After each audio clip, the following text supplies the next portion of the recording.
É verdade que depois eu estudei Direito, eu estudei Jornalismo, mas eu tinha certeza que eu seria professor desde o dia que eu dei um seminário sobre o petróleo. E eu me encantei de dar o seminário, quase tudo que eu falei era inventado da minha cabeça e eu me diverti muito em fazer aquilo.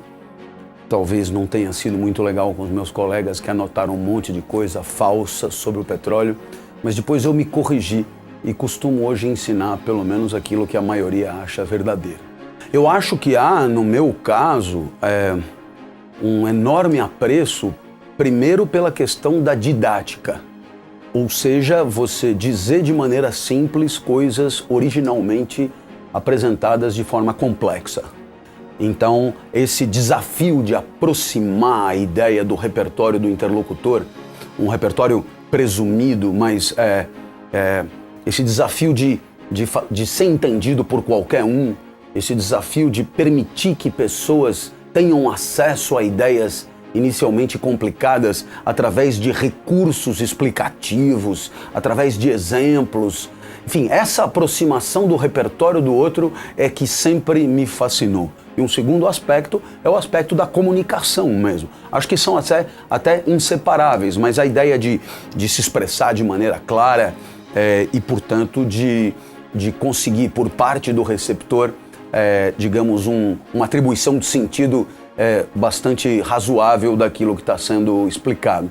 Então, sempre achei isso fascinante, talvez a atividade profissional mais fascinante que eu já possa ter desempenhado. Eu sei que o professor escreve livros, o professor participa de colóquios científicos, o professor faz pesquisa, o professor faz um monte de coisa, mas o que me fascina mesmo é a arte de explicar. Talvez haja um resultado social esperado, talvez haja um olhar da sociedade sobre o trabalho do professor, mas antes disso há uma questão de aptidão, de natureza mesmo, de talento, tanto quanto o indivíduo que joga bola, o indivíduo que nada, que pinta, que canta. O professor, ele tem algumas coisas que nascem com ele e que tornam o trabalho de professor para ele fascinante. Então eu acho que será mais fácil cumprir alguma eventual missão se você estiver trabalhando naquilo que é a tua praia, né? Porque aí você vai estar feliz, aí você vai estar tendo melhores condições de se aperfeiçoar, de buscar a perfeição de si mesmo e aí tudo rola melhor. Eu acho muito complicado você ir atrás de grandes gestos de heroísmo fazendo coisas para as quais você não está, por uma questão de talento, apto. Então, eu acho que o primeiro compromisso aí é consigo mesmo, né? De dar para si mesmo uma resposta profissional alinhada com a própria essência. E aí teremos melhores condições de atender aquilo que a sociedade espera daquele profissional. Eu sou muito devedor de muitos professores que marcaram a minha maneira de dar aula e que eu não paro de homenagear e de reconhecer ao longo da minha trajetória. Como também, claro, tive professores que não serviram propriamente de exemplo para mim. Quanto à questão de permanecer motivado, eu acho que, em parte, a motivação está no interesse do aluno, né? Em parte é isso mesmo. O aluno que responde, o aluno que inquieta, o aluno que dialoga, o aluno que participa, o aluno que claramente está aproveitando o que você está falando, isso é muito motivador. Mas, em parte, eu acho que há uma satisfação pessoal com o próprio trabalho, né? Que aí independe de um eventual resultado. Porque senão, se você não tiver inicialmente numa classe boa, você não vê mais nenhum sentido em trabalhar. É preciso ver sentido em trabalhar, mesmo quando, num primeiro momento, o resultado do trabalho é pífio, é irrisório, deixa a desejar. Então é preciso gostar do que você mesmo faz. É preciso olhar para você com encantamento. É preciso, já que você é um eterno espectador de si mesmo, né? Um eterno aluno de si mesmo, é preciso se encantar com a própria aula. E quando você se encanta com a própria aula, a chance de convencer os outros que a tua aula é encantadora aumenta muito. Então eu acho que há esse lado também, que é um lado, digamos, de se aplaudir e de se entreter consigo mesmo, que eu acho que no caso do professor é muito relevante. Existe um certo número de confianças que você tem que ter para poder exercer esse trabalho, um certo número de certezas sem verificação possível, um certo número de a prioris que você toma por válidos para poder continuar adiante. Mas aí eu tenho a impressão que outras atividades também, sabe? Eu acho que o cara que vai ser médico, ele também tá submetido a isso, e acho que qualquer outra profissão também tem um certo número de certezas que ele tem que ter. E se ele não tiver, ele nem começa. Por conta das transformações que a relação professor-aluno vem sofrendo, essa incerteza é cada vez maior, né? Eu penso que você entra com uma certa expectativa baseada naquilo que você já viu, nas suas experiências anteriores, e é claro que ao longo de um ano letivo você pode ser surpreendido por um radical ineditismo na relação com os alunos, e esse ineditismo ele pode ser alegrador para você ou não. Eu fui aluno da Universidade de São Paulo em 2 cursos de graduação diferentes. Comecei também 2 outros sem terminar. E ser professor ali era um grande sonho para mim. Bom, eu comecei a minha vida universitária dando aula onde me aceitaram, mas sempre na expectativa que tivesse uma chance de dar aula ali na universidade. Eu comecei a convite como professor conferencista, portanto um vínculo muito efêmero com a universidade, até esperar um concurso. E aí teve o dia do concurso, teve o momento do concurso, o momento então que eu fui, digamos, incorporado de maneira oficial à universidade. Esse momento foi muito marcante para mim, porque do ponto de vista simbólico, aquilo representava um autorizamento, né? Uma legitimação do meu trabalho, um reconhecimento do que eu estava fazendo até então. Até porque a universidade pública, ela tem um pouco esse papel. Tanto é assim que, não importa onde você tenha feito a graduação, a chancela final do teu diploma é dada pela universidade pública. Pode olhar no carimbo lá atrás do seu diploma, né? Então, eu acho que a universidade pública tem essa missão de chancelar um certo entendimento social que valida o trabalho do professor universitário.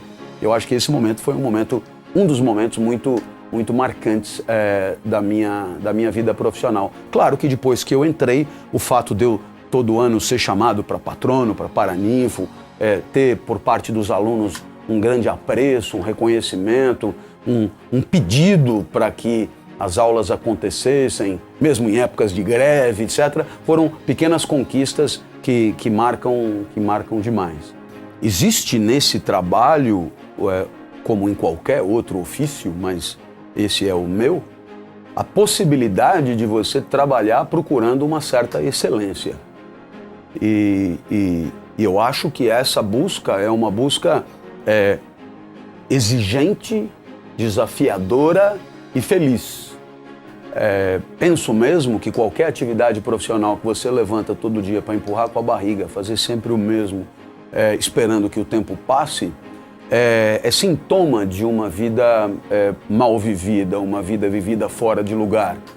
E eu acho que quando você está no teu lugar, você tem um apreço enorme por fazer a cada dia um pouco melhor do que jamais tinha feito. Tanto que esse é o meu desafio, por exemplo, aqui, né? Conversando com vocês. Tentar ser o mais claro que eu conseguir, tentar não perder frase, não perder palavra, usar exemplos pertinentes e, portanto, usar esse momento para oferecer uma prestação que seja adequada, boa, etc., e supere eventualmente outras que eu tenha dado. Porque não há desculpa, né? Se o professor, cada dia que passa, é mais preparado, mais rodado, mais experiente, mais lido, mais estudado, é normal que as suas aulas tendam a melhorar progressivamente. Então, não há nenhuma desculpa para permanecer no mesmo lugar ou regredir, eventualmente. E eu acredito muito que essa busca da perfeição de si mesmo seja uma condição de fazer da própria trajetória profissional alguma coisa motivadora, encantadora e, portanto, feliz mesmo na hora de trabalhar. Eu acho mesmo que a fama, a notoriedade e muitas vezes o prestígio que um profissional tenha pode não ter muito a ver com a sua competência. Penso até que talvez possa ser o meu caso, pelo menos em parte, porque se eu tivesse que te dar exemplos de professores que marcaram a minha vida, eles não são propriamente professores destacados pela sociedade, aplaudidos, reverenciados, midiáticos, etc. Acho mesmo que a fama e a notoriedade acabam dependendo de episódios da vida que a gente não controla muito e que a gente dificilmente planejaria viver. Pelo menos isso é o que aconteceu comigo, né? Você mencionou a entrevista no Jô. Quando eu fui dar essa entrevista no Jô, eu nunca poderia imaginar o que aconteceu com essa entrevista na internet. Não poderia imaginar, não poderia calcular, não poderia prever, não poderia nada. Mas o fato é que aconteceu e eu acabei, a partir dessa entrevista, me tornando cada vez mais alguém conhecido, de ser parado na rua, parado nos aeroportos, dentro do avião, etc, etc. Mas é claro, isso num primeiro momento até me assustou, não é o tipo de reconhecimento que um professor pode esperar. Puxe pela memória, professor, quando é reconhecido dentro da escola. Quando ele é incrível, ele é reconhecido na escola do lado. Mas na rua, isso é um fenômeno relativamente inédito na nossa história, né? E isso é um pouco assustador, é o que acontece com o Karnal, com o Cortella, mas, enfim, eles são incríveis mesmo, né? Então, merecedores de tudo e muito mais que eles conseguiram. Agora, no meu caso, fico contemplando às vezes sem entender muito bem o que está acontecendo, porque jamais esperei, porque o meu sonho não era esse, né? O meu sonho era ser um bom professor dentro da universidade. Era por aí que eu parava nas minhas conjecturas. Então, quando você estava lá atrás, você imaginava que... Mas é claro que não. Nunca tinha visto nenhum professor assim, eu não teria nem matéria-prima para imaginar. A mesma coisa que você imaginar um jumento voando. Né? Nunca vi, não é uma ocorrência constatável. É mais ou menos isso. O professor parado na rua é como um professor parado na rua para tirar selfie, é mais ou menos como um jumento voando. Não tinha visto, não sabia que podia acontecer. Então isso dado o ineditismo, até um pouco assustador. Mas os exemplos maiores de professor que eu tenho para te dar são de professores que não tiveram propriamente o destaque midiático que eu possa estar tendo nesse momento, né? Talvez eu pudesse citar, eu acho que um dos professores que mais marcou a minha vida foi o professor de literatura do cursinho. E o professor de literatura era de Ribeirão Preto, como eu. Ele chamava Fernando Teixeira e era conhecido como FT. Ele já faleceu. Ele era incrível e foi muito interessante porque recentemente um amigo resolveu fazer cursinho e eu fui com ele lá visitar. Recentemente, enfim, 4, 5 anos atrás, e encontrei o FT. E eu tentei dizer, e ele me reconheceu e eu tentei dizer para ele o quanto ele era incrível. Mas acho que eu não consegui ser enfático o suficiente, né? Ele ficou um pouco constrangido, achou que eu estivesse exagerando de maneira indevida, mas eu queria muito que ele tivesse acreditado que, para mim, ele sempre foi, acho que, o melhor professor que eu vi dar aula em toda a minha vida. Ele era infinitamente melhor do que eu, mas infinitamente, assim. Ele jogava em outra divisão, ele era sensacional. Alguns outros professores também conhecidos, esses porque já tiveram na mídia, eu me refiro ao Heródoto Barbeiro, por exemplo, que foi meu professor de História. Ele era incrível também como professor de História, né? Professor Paulo Kobayashi de Geografia. São professores que eu faço questão de destacar, porque foram professores de uma excelência didática que eu jamais conseguirei ter. E não importa a notoriedade, né? eles têm um talento que eu não tenho, eles têm uma potência didática que eu não terei nunca. Eu posso ser esforçado, né? Eu me comparo muito com o Birubiru do Corinthians, né? Tinha o Palinha, o Sócrates e o Birubiru, né? Eu sou o Birubiru, eu sou um cara esforçado, assim, eu vou lá dar aula, eu fico 4 horas focado para dar a melhor aula que eu conseguir. Mas não é um negócio fácil. Você sabe quando o cara faz fácil? Sei lá, você pega Montserrat Caballé cantando com o Freddie Mercury. O Freddie Mercury se esforçava e ela cantava, né? E tudo bem, cada um na sua. Eu sou um cara esforçado e Fernando Teixeira, por exemplo, é um gênio da didática, está em outro patamar. E eu te citaria tantos outros da minha trajetória, que talvez nunca tenham sido entrevistados assim, mas que foram infinitamente melhores do que eu. O Karnal é um exemplo, em que fique claro, né? O Karnal é outro exemplo que dá aula fácil, quer dizer, eu acho que ele gasta 1/5 das calorias que eu gasto para dar a mesma hora de aula, porque não sei, é fácil, para ele é fácil, ele é como o vento que venta, né? Ele é como a maré que mareia. Eu não, eu vou na contramão da coisa, para mim é um esforço, né? É uma dedicação mesmo, enquanto que ele não, ele joga porque é genial na arte de explicar, etc. E são tantos, né? Isso de impactar é outra surpresa para mim, né? Pessoas que me param para dizer, nossa, eu vi teu vídeo sobre não sei o quê e isso mudou a minha vida, mudou minha maneira de enxergar o trabalho, mudou minha maneira de enxergar a família e tal. Isso é outra coisa que me assusta, me espanta. Nunca eu imaginei a extensão, né, e a contundência com que um discurso pudesse afetar as pessoas que estivessem me ouvindo pela internet, pessoas que talvez eu nunca venha a encontrar. E, de certa maneira, eu acabei me dando conta da responsabilidade que era minha ao falar, depois de já ter falado muita coisa que talvez poderia ter evitado. Eu tenho absoluta convicção que o encantamento que você tem com o que você faz é um prêmio para quem optou por essa profissão que é difícil encontrar em outras.